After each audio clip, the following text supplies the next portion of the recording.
welcome everybody. Thanks for checking in one more time to Let's Not Talk About the Husband. It's the Halloween episode. It's the Halloween episode. I love Halloween. What's your favorite scary movie? I think Night of the Living Dead is by far the scariest of all scary movies. We are on the same page, darling, because that is my scariest movie too, without question. Terrifying. Night of the Living Dead, which was probably the first of all of the zombie movies. By far the scariest. Okay. And I have a great story about that. So, but if you want to tell me about your first time seeing it, and what you felt like. I watched it with a babysitter. I'll never forget. The babysitter showed it to me, and I've never been the same since. I probably was 6, 7. I don't even know how old.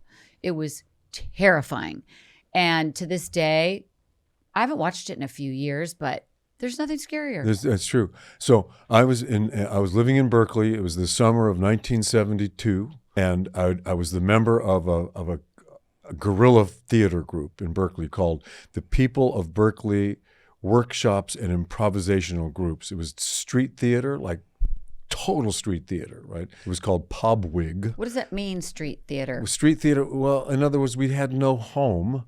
And just did on the street? And we did performance art, you know. Oh, okay. Like in San Francisco, in Berkeley. So our first production that we did in the summer, that summer, was an all-nude production of Peer Gynt. Peer Gynt, exactly. I could see it coming out of your mouth. An all-nude production of Ibsen's Peer Gynt. And why all nude? Well, why not? It was Berkeley. It was 1971 exactly. or 72. It's like, why not be, and we had motorcycles at one point. There's a bunch of trolls in that, and the trolls were all nude riding around on motorcycles.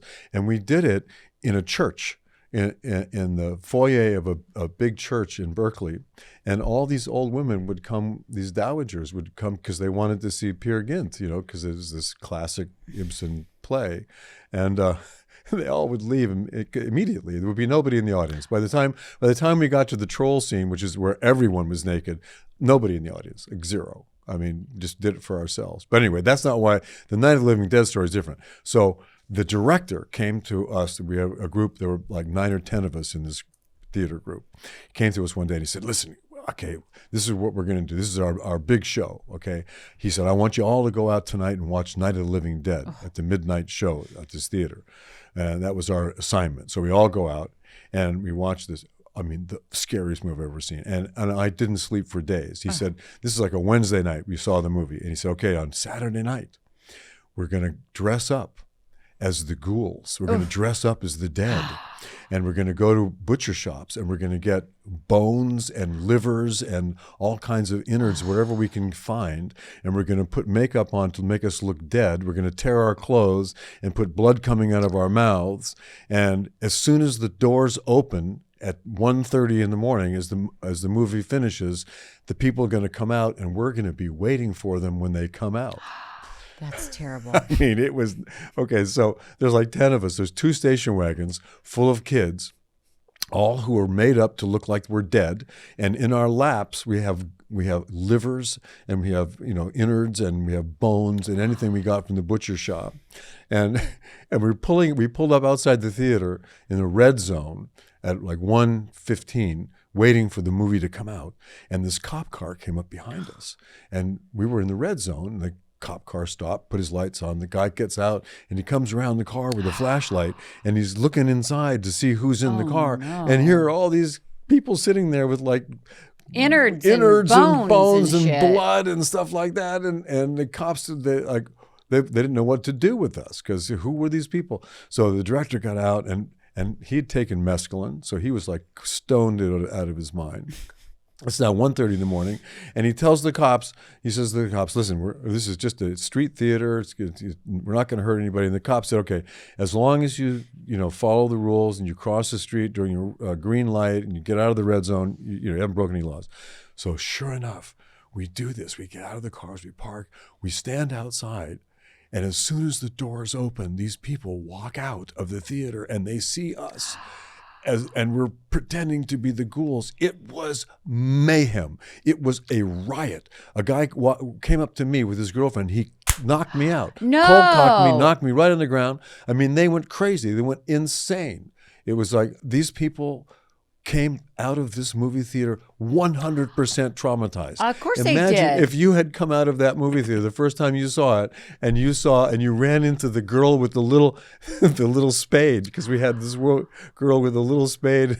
And they went crazy. Oh, that's one of the greatest cruel. pieces of theater art I've ever done. Well, good for you, but Harry. I was knocked out anyway. That's just really mean. What? It's really mean that you guys did that. It was unforgettable. Anyway, that's my Night of the Living Dead story. I love Halloween. You love Halloween, clearly, because you'll pretty much get yourself knocked out by dressing up like a and we ghoul. always got pumpkins, and the kids I have pictures of them every year growing up with their hands going into the pumpkin to pull out all the seeds. You guys did that every single year. We've done it every year except for maybe last year before. I did one last year. Yeah, but at I mean, the very with them. last minute with them. No, they weren't around. They don't come around really that much at Halloween time anymore. It was so sweet. And in my family growing up, we always had Halloween and always dressed up. I think the first year I was a daisy. When I was 1, my mom made me a daisy, and I have this cute little suit on she probably made it with like a hood with daisies all over it. So I was so sweet. I gotta show daisy you. costume. I'm so cute. It's so not a pirate. Daisy. A daisy. I'm a daisy. Not a princess. Daisy. A daisy. I have daisies all over me. Well, that was actually very creative, because it is. normally people would go with like a pirate girl or a witch, or a fairy or something like that. But you were a daisy. I was a daisy with daisies. That's actually quite cool. It's really cute. I'll find a picture. And then I remember being a witch, of course, with my long wig. I have a witch, and then I can't remember what else I was. But then with the kids, like Delilah the first year, she was like a little kitty, like a little leopard. Remember? We went out to Malibu. Right. They used to have that Malibu big living, Malibu thing and at you the go up Colony. and down the street. Yeah.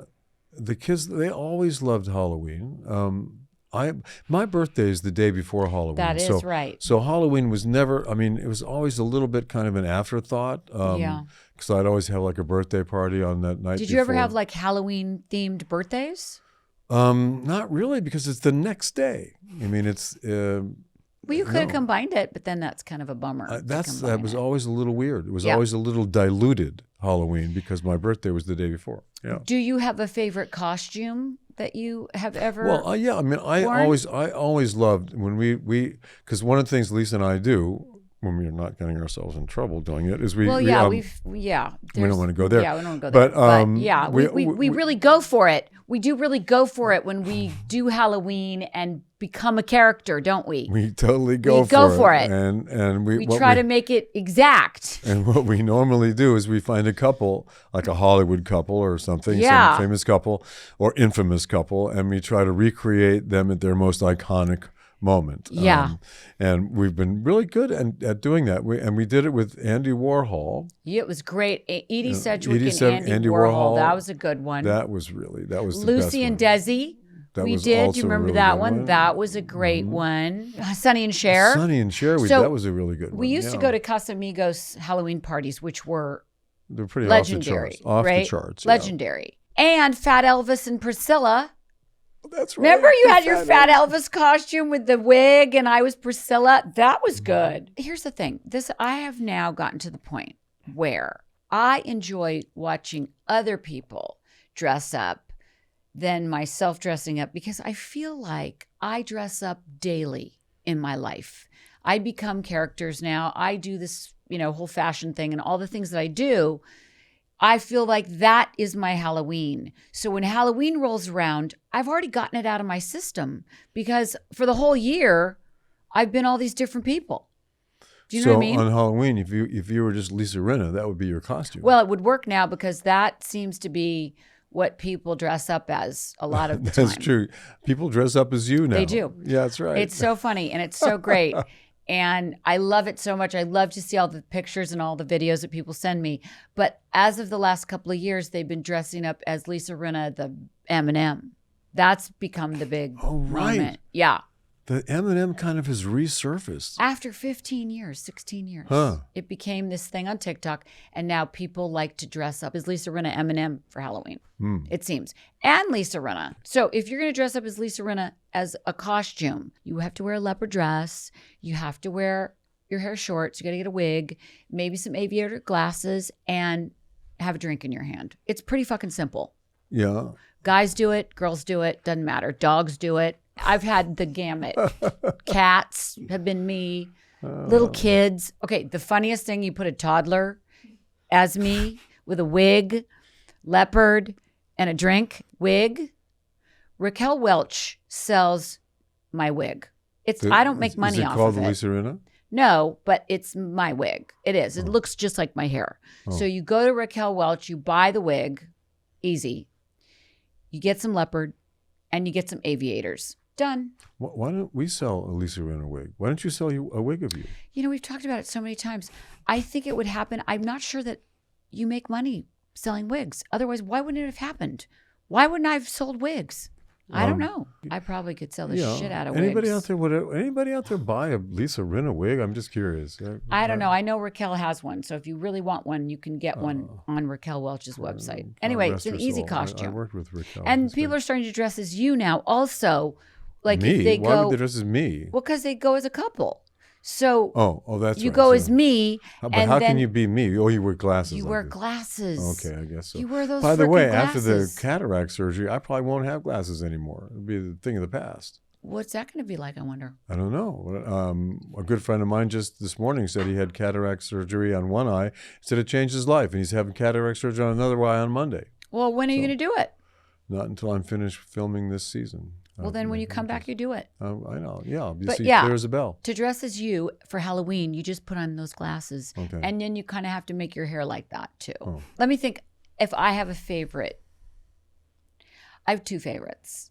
When I dressed up as Erika Jayne, that is probably my most iconic costume, I think, because we really did it exactly quite well. like her, too. I will say, we did it really well. I had like 4 different wigs piled on my head. We got the exact shirt, the exact Moschino shirt that she wore to her DJing. I had a microphone. I had the boots. That was good. And then I show up at the Halloween party. She doesn't know that I've dressed as her. That was a great moment. And then my second favorite was J.Lo. When I dressed up as J.Lo. With that dress, with the flowing dress. With the Versace dress. Right. I thought that was pretty good. You know, I'm not big on, I'm not a horror guy. I've never seen Friday the 13th. I've never seen Halloween or any of the iterations of either of those. They are so scary. After Night of the Living Dead, I kind of went, wow, I think I've had all the horror my body can take for the rest of its life. When you went out and dressed as ghouls and scared the shit out of those people, I think I did traumatized you. So horror is not really in my food chain. But I am doing Mayfair Witches right now, Anne Rice's Mayfair Witches, which is horror in a way. I mean, witches and intrigue and supernatural comings and goings, all of that is happening in the show. So you play a witch? No, I play the patriarch of a family of witches. But at the moment, I have only immortality. I don't have any powers, but I do have immortality. Well, that's pretty good. I'd say I would take immortality. That's pretty good. That's another question altogether to talk about, immortality and mortality and life and death and all that stuff. That's another episode. because there's a good friend of ours who has been working on trying to keep humans alive forever. Yeah. Who actually worked at Google trying to do that in their life sciences division, trying to figure out a way to, kind of avoid death. That's another story. I'd love to talk about it at some point, but that's also kind of a horror story as well. Yeah. But anyway, so that's my relationship to horror is pretty thin. Jones Road Beauty is a minimalist makeup brand founded by the fabulous makeup artist Bobbi Brown, and it creates versatile and easy-to-use products that simplify your routine. It's clean makeup that actually performs. And that is what we want. Here's some thoughts. Frustration with makeup in general. You don't look natural. It feels like a mask, feels heavy. Makeup routine is too involved, too many different steps, takes forever to do. Unsure of the best way to do makeup. It never looks good. Jones Road products enhance what makes you, you, rather than covering up. Bobbi Brown knows her stuff. She really does. Their best seller is Miracle Balm, the ultimate makeup skincare hybrid product that gives a natural glow. It's a true multitasker, can be used as a tint, a blush, a bronzer, a highlight, even on your eyelids or on your lips. It will replace almost all products in your makeup bag. Your skin, but better. Glow in under 60 seconds. Jones Road also has a full lineup of effortless skin-first staples like their Just Enough Tinted Moisturizer, a lightweight formula that smooths and evens skin tone with a soft touch of coverage, hides redness, looks natural, and feels like nothing on your skin. Packed with skin-friendly ingredients to keep skin moisturized without clogging your pores. I wore it to an event the other night, and it was really good. Modern day makeup that's clean, strategic, and multifunctional for effortless routines. For a limited time, our listeners are getting a free cool gloss on their first purchase when they use code HUSBAND at checkout. Just head to jonesroadbeauty.com and use code HUSBAND at checkout. After you purchase, they will ask you where you heard about them. Please support our show and tell them our show sent you. I've seen a lot of it. Friday the 13th, Halloween, all of it. But as I get older, I tend to not want to watch it because then I can't sleep. And then it freaks me out. So like when we were in Muskoka and the kids wanted to watch some new, the kids watch everything. Like anything they like horror. Yeah. They love it. Sure. So they wanted to watch something and you watched it with them and I wouldn't watch it with them because I was too scared. I didn't want it to freak me out. No. And my friends Isaac and Jeffrey love horror, watch it all the time, can't get enough of it. It's a dopamine hit, isn't it? I guess so. It doesn't do anything for me anymore. I think it's a dopamine hit. After Night of the Living Dead, that did it for me. Well, I'd like to do a horror movie. I haven't done a horror movie. Do you believe in ghosts? Do you believe in all that stuff? Yeah, I do. You do? Well, yes, I do. And of course, I was on Ghost Stories, remember? And I did too. I did Ghost Stories as well. We both did it? Yeah, we both did it. The truth of it is we had no money at the time. We were fucking broke. And they came to us, remember? And you don't remember. I do. Tell me, because you couldn't shop for a while? Fuck you. No, it was not that. No one was working. And as actors, if we don't work, we don't get paid. And so it was one of those things that was like, well, I got to do horror stories or not horror stories. I got to do ghost stories. And then you were like, well, I guess I'll do it too. Well, we had good stories. We did have good stories. I wouldn't have done it if I didn't have a good story, But I don't right? think normally we would have done, let's be honest with the audience. I don't think we would have done celebrity ghost stories unless we were hard up. Well, don't mean to judge, but I like to keep it real. I'm keeping it real. Well, I'm going to disagree. Well, maybe for you. I was hard up. I have a good ghost story. So if you have a good ghost story that you don't have to make up, that's an actual thing that happened. Yeah, I mean, I got to say, I'm not that much of a believer in ghosts, but this thing did happen. So it is the thing that happened. Well, and I believed that we did have a ghost in our house growing up when the kids were little. Nancy. She's not there now. Well, Nancy did actually pass away in the house. I know. And it's kind of an interesting story because the way I found this house, I've been looking at a house for 2 years, looking for houses for 2 years. You have patience of a saint. I had a realtor that was taking me around and showing me everything with my ex-wife, with Laura. And we saw nothing. We finally found a house that was, it was okay. We put an offer on it. It was in escrow. It was going to close on a Thursday night. And on the weekend before it was going to close, I had a dream that it was not the right place to go to, not the right house to buy. And in my dream, the dream was get in your car and drive around where you want to live and see if you find something. And so I did that. I got in my car. I drove up to the Santa Monica Mountains and Mulholland. I drove around, and sure enough, there was this for sale sign at the end of this house. It was a cul-de-sac. And there was a guy pruning roses in the front, and I said, is this house for sale? Because I've never seen it before, and I've been looking for 2 years. And he said, yeah. I walk in, and he says, walk around and you check it out. Just be careful of the poison oak. Poison oak? Why is there poison oak? Why is there poison oak at a house? I know. So I go in the backyard, and sure enough, there was poison oak and no view whatsoever. It was just place was a dump. And but I got down on my hands and knees, and I crawled underneath all these shrubs and stuff, and there was this view of the view to die for in LA. I mean, the most beautiful view possible. And it was all covered up with trees and vines. Anyway, so this house that we live in now was sold to me by these two guys, two gay guys who lived there. The guy I actually bought the house from had been married to Nancy, who died in the house. Nancy had been renting the house from John Raitt, because Bonnie Raitt grew up in that house with her two brothers. And John Raitt had been renting it out to various people and rented it out to this one girl who wanted to buy it as soon as John said the house was coming up for sale. She called her father up and said, "Dad, would you help me buy this house?" He said, "Well, if you settle down, maybe get married, have a family, I'd be happy to buy the house for you." And she was lesbian, so having a family and settling down, not really in her future. At that point. But she really wanted this house. So she went to her best gay friend and she said, "Hey, would you marry me? You can come and live here with your lover in the one wing of the house, and you marry me, and maybe if you can impregnate me and we can have a kid, my dad will buy this house." Sure enough, all of those things happened. She married this guy. He moved in to the other side of the house, had a hair salon in one side of the house. She got pregnant. She had a kid. This is 1980. Wow. When this happened, 81. Nobody knew about this scourge that was out there in the gay world. AIDS. Right. And right at that moment. Both of these guys were infected with it without her knowing it. So when she was impregnated by one of them, the guy she married, she contracted HIV. So sad. And then ultimately died of AIDS after giving birth to her daughter. So I came to the house when the daughter was 3 years old, and she had already died in the house, Nancy had, of AIDS. So that's the ghost that we felt was walking around in the house was Nancy when the kids. But why did Nancy leave? Because they grew up.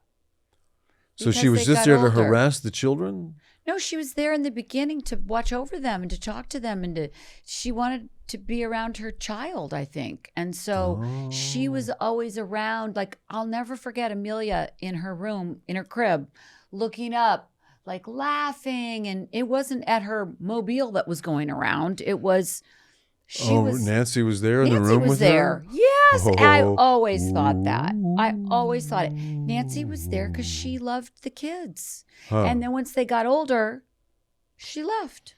Oh, well, that really, when the kids heard that you had told this story, they heard somebody said, "Listen to the story about your mom and the ghost that lives in your house." Freaked them out. I'll never forget the kids came and said, "Dad, is there really a ghost living in the house? My mom said there was a ghost living here on this show on the TV." And we didn't sleep for like 4 months after that because they were so fucking freaked out. I know. I really fucked them up with that. I did. And they were so scared. And remember, both of them have ghost stories. And there's the top hat man that comes. And the tooth fairy who comes too. The top hat man. Who's the top hat man? Oh, the top hat man's the guy that wears the top hat that Amelia will see in the corner of her room. How often does she see the top hat man? Well, often enough that she still gets scared at the house every once in a while. For real story, because she sees the top hat man. Well, I'll never forget when she lost a tooth. Oh, they were so scared of the tooth fairy. Terrified the tooth fairy. Whose kids are scared of the tooth fairy? I know. Whose kids are scared? Remember, they were terrified of the tooth fairy coming. Oh my God, my tooth can't come out because the tooth fairy will come if the tooth go. Oh my God, I can't, no. And remember, we had to write a note. We'd have them write a note and tell the tooth fairy like not to come, but to leave it like outside. That's right. We wrote a note. They were terrified of the tooth fairy. That was a bummer. I scared the shit out of them with that ghost story stuff. I did. I love to shop. I love Revolve.com because they have so many things to choose from. I mean, date night, closet glow up, weddings, special events, concerts, night out, vacations, chill weekend looks, elevated basics. They have it all. I just got this bomber jacket that I really love. Well, I don't have it yet, but it's on the way. I love their Norma Kamali collection that they have. I'm a big Norma Kamali fan. I think jeans are so good on the site. I love Mother jeans. I love A. Goldie. It's just so easy to shop there. There's 1,200 plus brands and 100,000 styles across fashion, beauty, and home, from high-end to emerging and exclusive labels. The latest, most sought-after trends from brands like Helsa, Lovers and Friends, Amanda Uprichard, Norma Kamali, A. Goldie, Super Down, More to come and free people. Authentic, high-quality products, new arrivals daily, which I love, inclusive sizing options with options from extra, extra small to 4X, curated edits so you can shop styles that fit your vibe without endless scrolling, amazing customer service, fast and free shipping and returns, which we love, love, love. Whether it's a weekend away, a big night out, or just a little style refresh, your dream wardrobe is just one click away. Head to revolve.com/husband, shop my edit, and take 15% off your first order with code HUSBAND. Fast 2-day shipping, easy returns. It's literally the only place you need to shop from. That's revolve.com/husband to shop my favorites and get 15% off your first order with code HUSBAND. Offer ends November 21st. So happy shopping! So yeah, we did that show. What was it called? The show, the ghost, Celebrity Ghost Stories. Celebrity Ghost Stories. Back in the early '80s, I did this movie called Space, where I played an astronaut, and we shot down in San Diego. We stayed at the Coronado Hotel because we shot at Miramar a little bit, the naval base down there. I played an astronaut. It's supposed to be haunted, right? Well, Hotel del Coronado has a haunted room, right? And everybody's always heard about this, but I'd heard about it, but I didn't know like what room, what was it all about, whatever. But my soon-to-be wife, who was also soon-to-be my ex-wife, Laura, she was working on Falcon Crest while I was shooting this movie down in Coronado.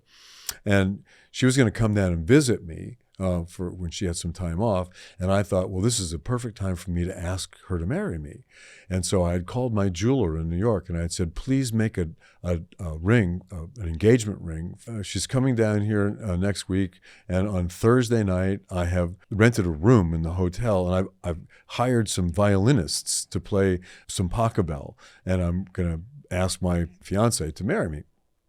And he said, okay, no problem. I'll have the ring to you by Wednesday. I'll FedEx it on Wednesday. I said, is that okay to FedEx a diamond ring? And he goes, yeah, we do it all the time. I said, yeah, but what happens if, and he said, that never got lost. Yeah, it's perfect. So I said, okay, the ring will be there Wednesday. You do the deed on Thursday and you'll live happily ever after. Wednesday comes along. She comes down to visit me and the ring doesn't arrive. I call the guy up and he gives me the tracking number. He says, well, it'll be there tomorrow for sure. The next day comes and no ring comes. Bummer. I call the guy up. I say, FedEx, the tracking number, well, they've lost it. It's never happened before. Can't find your ring. So I have to cancel the violinist. I cancel the dinner. I cancel the whole 9 yards. That should have been your first red flag, Harry. Can I just say that as we're having this convo? Well, did that just ring a bell for you at all, or did you just not? Of course, but I was not thinking with my brain in those days. There was another organ in my body that I was thinking with. Like if that wasn't like a red flag for you. Okay, blame me all you want. That's okay. I'll take the blame. Okay, I was just curious if that didn't just like kind of go, Well, no, it didn't. It didn't because I wanted to get married, so. No, I thought, well, the ring will show up, right? What I didn't know is that my ex-wife had gone to somebody at the front desk and paid them some money to find out what the room was that was haunted and why the room was haunted. And she paid somebody $100 and they told her the story. I forget the room number, but she rented that room on Thursday night. And I didn't know that she had rented it. As soon as she got there, she rented the room, but not without telling me. And so instead of having our dinner and me inviting her to marry me, we went and spent the night in this room. And we got the story. Red flag number 2. We got the story from the person behind the desk that a woman who lived in San Luis Obispo had come down to Miramar to marry a sailor who was her boyfriend. And a big wedding was planned at the Hotel del Coronado on a certain day. And she came down from San Luis Obispo and he never showed up. He didn't show up at the altar. Left her hanging there, right? And she went up into this room and herself in the closet. Oh, God. Yeah, and so that's why the room was haunted, because apparently that woman from San Luis Obispo would be seen walking the halls, The ring doesn't show up. It doesn't show up on Friday. And now I'm calling FedEx about every 10 minutes trying to find out where the fuck this ring is. Are you still in this room, the haunted room? No, we've left the haunted room. You spent the night in there? So, yeah, we stayed in the room that night, and Blair Brown was also my co-star in Space. Oh, I like her. And Blair Brown came up to the room with us, and we had a bottle of champagne, and we talked about ghosts, and we talked about the woman who was like going through the halls at night, floating around, the woman who had been left by her husband who left her standing at the altar. Anyway, Sad. It was Blair Brown, Wow. and she finally said, guys, we can't stay in this room all night. We'll end up being like killed by the ghosts. I wouldn't left. have been able to do that either. But the ring never came. So now it's Saturday, and I'm on the phone every 15 minutes calling. But I thought FedEx. it was lost. The ring is lost. The ring is nobody. We but can't you're trying find to find it. Well, I'm calling up FedEx to see if has FedEx found the ring. Okay. Where is it? So, but I'm having to go and find a payphone every 15 minutes. Oh, right, because there are no cell phones. There's for no God's cell phones sakes. then, right? And in our room, I didn't want to use the phone in the room because I didn't want her to know that I was calling about an engagement ring that had been lost. Okay. So I had to do the whole thing in secret, right? I was running off every few minutes to make phone calls, and she sees me running off, and she follows me, and she sees me getting on a payphone, right? And so we go to a jazz concert that night, and she's already seen me run off to these payphones a couple of times. And we're in the middle of the jazz concert on Saturday night, and I said, "Excuse me," and I went down and I found a payphone. Do it again? She followed me down, right? And she catches me on the payphone. I'm talking to FedEx, but she doesn't know that. She thinks I'm talking to my lover. Oh, she totally flips out, right? Has a huge fight with me, throws shit at me, gets in her car, goes home, takes all of her stuff out of my house and moves out. No. Yeah, it's over. Because I would say that's red flag number 3 in a very, very big way. Well, there were a few more red flags after that. Oh, my God, Harry. So she goes home. She takes all her shit. It's done. She's over with me. She's completely done. Like, moves out. Moves out. I'm stuck shooting down Hotel del Coronado. I have not told her anything about the ring because I still want to pop the question, get this ring. You do even after she's moved out? Well, I mean, it wasn't her fault, right? She thought that I was trying to rationalize it. Didn't you think maybe she was crazy? Well, look, that's another story, and that's probably the reason why I'm sitting here with you. I mean, and not you're with still her gonna right now. you're still gonna ask this girl to marry you after she's flipped out over thinking that you're having an affair because you're going to a She had payphone? some positive qualities. I mean, I'm just kind of playing wife number 3 devil's advocate. You know what I mean? Like, sitting here listening to your marriage stories, I gotta go, Harry, what the fuck? Okay. Well, she was cute. Can I tell you? Well, I mean, you got to be pretty. She must have been real cute. We were young. We were in love. It was, it was a mistake. But anyway. Okay, fine. Keep going. She goes home. She moves out of the house. It's over. She's moved on. And I'm sitting there all alone in Coronado, and I'm freaking out. And I get this call from FedEx in the room. We found the ring. The ring had been lost and kept in the FedEx office in San Luis Obispo. No way. Yes, that's where they found it. Shut up. Where that woman Where was the woman from. had been from, whose husband ditched her, which is why she must have been so angry that we were going to get married, that I was going to have this relationship that was going to sort of work out, that she fucked it up from inside her closet where she lives in that room. So she had the ring sent to San Luis She had the ring Obispo. diverted to San Luis Obispo, and our relationship blown into smithereens because she couldn't handle the fact that another couple was staying in that room who was going to get married, I guess. That's my ghost story. Wow. And, I mean, I still don't really believe in ghosts, but that did happen. And did you believe it was her at the time? Kind of. What do you think? I think it was a big fat sign for you not to get married.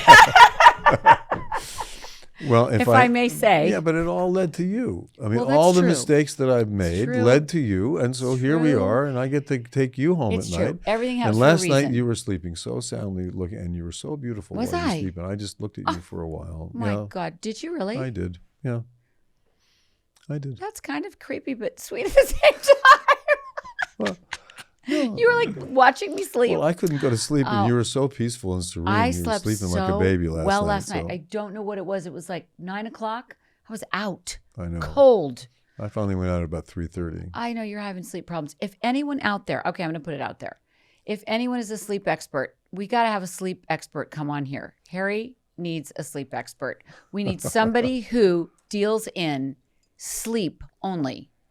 We have to. You have to sit with a sleep expert. You cannot go to sleep. You're having a really hard time. I'm going to go to the ball peen hammer technique. No. We need an expert who deals in sleep. You don't think a ball peen hammer, just like a few good, Like, I don't know if your judgment's that good. So if you know of a good sleep expert or somebody that can help Harry sleep, because Harry has issues. Ever since I saw Night of the Living Dead. No. It's not necessarily but maybe. So we got to get Harry to sleep. Sleeping pills are not great for you. They're not great for anybody, but they're not great for you. And you can't sleep. And we need to figure it out. And I really want you to go to like a sleep clinic to where they do like a whole thing. They put things all over your head and they figure out what is your issue. We have to do it. That's when they figure that out while you're sleeping. The problem for me is going to sleep. I tried hypnosis. How do you stay asleep? There's a real issue going on here. Poor guy. So we're going to either have a sleep expert come on or we're just going to send you to a sleep expert and figure it out. Because we need to fix this. I'm leaving that up to you. Figure out my sleep problem. We need to fix this because the truth is you used alcohol to sleep. It worked like a charm. Yeah. You did. A couple of drinks. And now that you're not drinking, you can't use that. So you have a little bit of a conundrum. And when there's a conundrum, I like to figure out how to fix it. Then this is a perfect wifely thing for you to do. I just did it like nationwide. So you're going to have, okay, here's the thing. I want a voicemail. And I want people that have sleep issues. You have sleep experts, whatever. Call in. Tell us what to do. I need a really good sleep doctor, or if you guys have special things that you do, we're going to do a whole episode on it. We've got to figure it out. I'm all in. Okay? All in, yeah. That's your biggest issue, I would say, right now. I'm tired right now, though. But you can sleep during the day. You can take a nap that quick.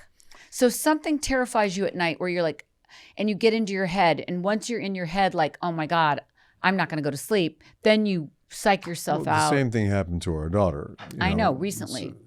So I mean, it runs in the family. Lots of people are going to leave voicemails now on our voicemail. So and what figure we're this hoping out. then is that you talk about the husband, because we need sleep stuff. Yeah. But thank you for checking in one more time to Let's Not Talk About Me, the husband. Oh, brother.